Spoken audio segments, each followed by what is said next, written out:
Seja muito bem-vindo. Esse é o primeiro vídeo da série que nós iremos fazer sobre o livro de Jó. Então eu te convido, a caso você tenha acesso, abra sua Bíblia no livro de Jó, capítulo 1, versículo 1, e acompanhemos o texto bíblico onde está escrito: Havia um homem na terra de Uz, cujo nome era Jó. Este homem era íntegro e reto, temia Deus e se desviava do mal. Nasceram-lhe 7 filhos e 3 filhas. Tinha 7.000 ovelhas, 3.000 camelos, 500 juntas de bois e 500 jumentas. Também tinha muitíssima gente a seu serviço, de maneira que este homem era o maior de todos do Oriente. Os filhos dele iam às casas uns dos outros e faziam banquetes, cada um por sua vez, e mandavam convidar as suas 3 irmãs a comerem e beberem com eles. Quando se encerravam os ciclos de banquetes, Jó chamava os seus filhos e os santificava. Levantava-se de madrugada e oferecia holocausto segundo o número de todos eles, pois Jó pensava assim: talvez meus filhos tenham pecado e blasfemado contra Deus em seu coração. Jó fazia isso continuamente. Nós iniciamos vendo sobre a história de Jó. O contexto em que Jó está inserido, algumas pessoas que estudam de forma mais profunda dizem que Jó se enquadra dentro do período patriarcal, ou seja, Jó talvez tenha vivido o mesmo período de tempo que Abraão, Isaac e Jacó. A respeito da autoria de Jó, ainda não se sabe ao certo, mas algumas pessoas também chegam a dizer que até o próprio Moisés, que escreveu o livro da lei, que escreveu os primeiros livros sobre os patriarcas, também haveria de ter escrito o livro de Jó. Algumas evidências arqueológicas, históricas, como as moedas que são faladas no livro de Jó, como os costumes que são ditos aqui, podem levar a concluir que Jó também viveu junto com os patriarcas hebreus.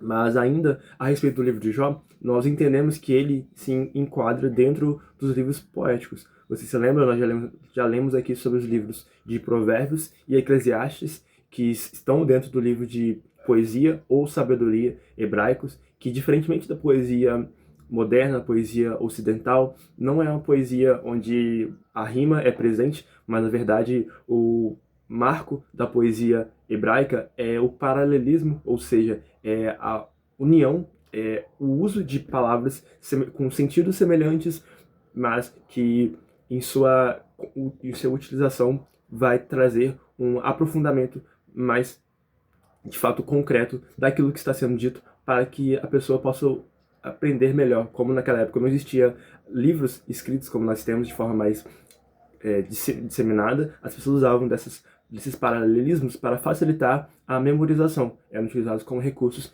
mnemônicos. Então nós iniciamos falando sobre a história de Jó. Jó era um homem íntegro, reto, que temia Deus e se afastava do mal. Ou seja, era um homem que se distanciava daquilo que as pessoas eram na época. Vocês lembram que naquela época as pessoas, muitas delas, eram politeístas, ou seja, acreditavam em muitos deuses, ao passo que Jó é dito como um homem que temia a Deus, ou seja, a apenas um único Deus. E do mesmo modo, ele era reto, ou seja, andava em retidão, era íntegro, não se dividia, não tinha uma face em uma pessoa e outra face em outra. Na verdade, ele era o mesmo homem com todas as pessoas, em todas as circunstâncias, porque era um homem que andava em integridade, era um homem que andava com princípios. E talvez seja por isso que ele foi muito abençoado por Deus. É claro que isso é um contexto, é uma reflexão muito perigosa nós colocarmos que porque uma pessoa é boa, é justa, ela vai receber coisas boas, porque na verdade não é isso que ocorre na vida de Jó, mas isso talvez é o que a falácia do raciocínio que os amigos de Jó, nós iremos ver um pouco mais pra frente, tinham. Mas a princípio nós podemos falar que sim, Jó cumpriu princípios e foi abençoado por Deus, mas não necessariamente todas as pessoas que vão andar em retidão, em justiça e integridade vão ter coisas boas, porque não foi o caso de Jó ao decorrer da história dele, e nós iremos ver. Então nós vemos aqui que Jó era um homem bom, era um homem rico, um dos maiores, um dos que tinham a maior riqueza no Oriente, e também tinha grandes juntas de boi, grandes juntas de jumento, tinha uma família muito grande, e naquela época ter uma família grande era um sinal de status também, porque não existiam muitas pessoas que iriam ajudar, não é mesmo? De pessoas que iriam trabalhar pelas pessoas. Então, ter filhos era uma garantia de que a sua posteridade iria ser perpetuada. E isso também é um sinal da bênção divina sobre a vida de Jó. Além disso, nós podemos também podemos ressaltar aqui o papel sacerdotal da vida de Jó. Aqui vai falar que Jó, no versículo 5, quando os seus filhos, que eram muitos filhos, né, nós falamos aqui, quando seus filhos que iam para casa dos seus irmãos para fazer banquetes, terminavam esses banquetes, Jó ia até eles e fazia sacrifícios, ia para poder santificá-los, porque talvez eles teriam cometido algum pecado ao se banquetear. Então aqui Jó mostra o papel sacerdotal, ou seja, o papel de um sacerdote, alguém que apresenta o homem, apresenta alguém para Deus, para que essas pessoas possam se tornar santas, para que as pessoas possam ter os seus pecados perdoados. Então agora nós já falamos um pouco sobre o microcosmo, sobre a vida de Jó de forma mais minuciosa e resumida. Agora nós podemos ir para o macrocosmo, sobre aquilo que está além da vida, além daquilo que nossos olhos podem enxergar. Versículo 6. No dia em que os filhos de Deus vieram apresentar-se diante do Senhor, veio também Satanás entre eles. Então o Senhor perguntou a Satanás: de onde você vem? Satanás respondeu ao Senhor: de rodear a terra e passear por ela. E o Senhor disse a Satanás: você reparou no meu servo Jó? Não há ninguém como ele na terra. Ele é um homem íntegro e reto, que teme a Deus e se desvia do mal. Então Satanás respondeu ao Senhor: será que é sem motivo que Jó teme a Deus? Não é verdade que tu mesmo puseste uma cerca ao redor dele, da sua casa e de tudo que ele tem? Abençoaste a obra de suas mãos, e os seus bens se multiplicaram na terra. Mas estende tua mão e toque em tudo que ele tem, para ver se ele não blasfema contra ti na tua face.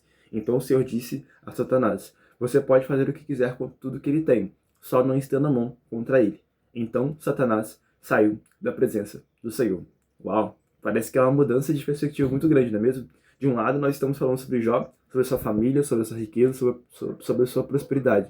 E de uma hora para outra, o autor bíblico muda o pano de histórico, o pano de fundo, para mostrar aquilo que muitas vezes nós não conseguimos ver, que é o mundo espiritual. E nesse mundo espiritual nós sabemos que existe o bem contra o mal, não no sentido maniqueísta, mais uma vez que eu falo no livro de João, não no sentido dualista, onde Deus, o bem, está em pé de igualdade com o mal, que é representado por Satanás. Na verdade não. Satanás é, de acordo com a progressão bíblica, do entendimento bíblico, da revelação do texto bíblico, é um anjo caído, alguém que se rebelou lá na criação contra Deus, e agora ele tenta acusar, tanto que a palavra Satanás é acusador, também diabo, diabolos em grego, também significa isso, aquele que busca ser um adversário dos outros. Esse é o papel que Satanás faz aqui e também faz na nossa vida. Ele, enquanto os filhos de Deus aqui, eu quero crer que são os anjos, que são o Elohim, são as pessoas que são os seres celestiais, se encontram com Deus, talvez num conselho celestial, conselho divino, para conversar com Deus. Talvez seja isso que ocorre aqui. E nesse momento, Satanás, de forma talvez intrusiva, se inclui dentro desse momento. É claro que aqui não tenho tempo para poder fazer toda a discussão teológica. Satanás aqui caiu antes do Éden, mas como que ele caiu e agora está presente numa reunião de Deus com seus filhos. É claro que eu não tenho tempo aqui para poder fazer isso, gente. Mas a gente pode ver aqui que, sim, Satanás aparece aqui junto a Deus. E é importante ressaltar aqui que não foi Satanás quem mencionou o nome de Jó primeiramente, mas foi o próprio Deus. Satanás vai falar aqui, vai responder a pergunta de Deus, que ele estava rodeando a terra e passeando por ela. E Deus pergunta: tende reparado, viu o meu servo Jó?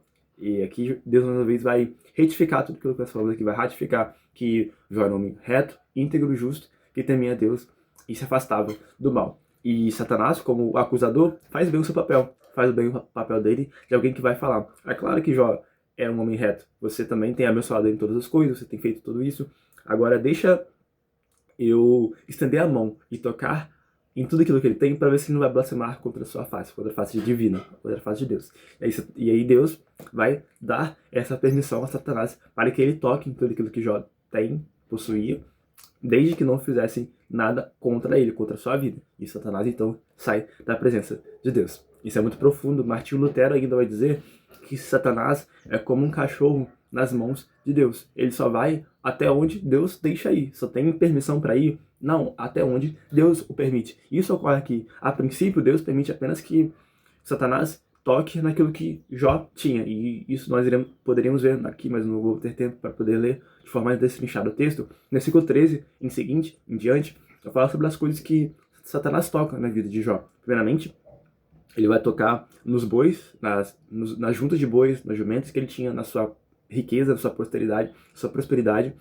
Depois também vai falar sobre os servos dele que foram mortos todos, foram tirados à vida. E depois também vai falar sobre os filhos de Jó que estavam em um banquete e devido ao grande vento, a casa que eles estavam caiu e eles também perderam a vida. E no versículo 20 vai falar sobre a reação de Jó a tudo isso. E está escrito: então Jó se levantou, rasgou o seu manto, rapou a cabeça, prostrou-se em terra e adorou. Uau, muito forte. E disse: no saí do ventre da minha mãe e no voltarei. O Senhor o deu e o Senhor o tomou. Bendito seja o nome do Senhor. Em tudo isto Jó não pecou, nem atribuiu a Deus falta alguma. Talvez Jó tinha aqui todos os motivos, todas as justificativas para blasfemar contra Deus, para falar contra o nome do Senhor. Mas, na verdade, Jó revela o caráter de integridade que ele tinha, o caráter de alguém que temia Deus, se afastava do mal, ao adorar a Deus, talvez no momento de maior dificuldade, no momento que ele não tinha mais nada, no momento que ele tinha perdido tudo, mas ele não tinha perdido a coisa mais importante, que era a presença divina. Então, quando nós possamos concluir o vídeo de hoje pensando, será que como Jó eu estou permanecendo fiel a Deus, ainda que as circunstâncias não estão sendo favoráveis a mim, ainda que tudo aquilo que eu tinha cultivado como Jó, os bois, as jumentas, a riqueza, os servos, os filhos, será que se eu vier a perder isso, será que eu vou negar aquilo que é mais importante para mim, que é a vida de comunhão com Deus, que é a comunhão divina? Que nós possamos pensar nisso e ser como Jó, alguém que ainda que sofra padecimentos na vida física, tem em seus olhos a perspectiva divina, a perspectiva da espiritualidade, daquilo que de fato é mais relevante. Se esse vídeo te ajudou, não esquece de curtir, comentar, se inscrever e compartilhar, porque isso é importante para que o YouTube entregue para mais pessoas e que nós possamos concluir, possamos, na verdade, continuar a esse importante livro, que é a história de Jó, que certamente tem muitas coisas a serem nos ensinadas.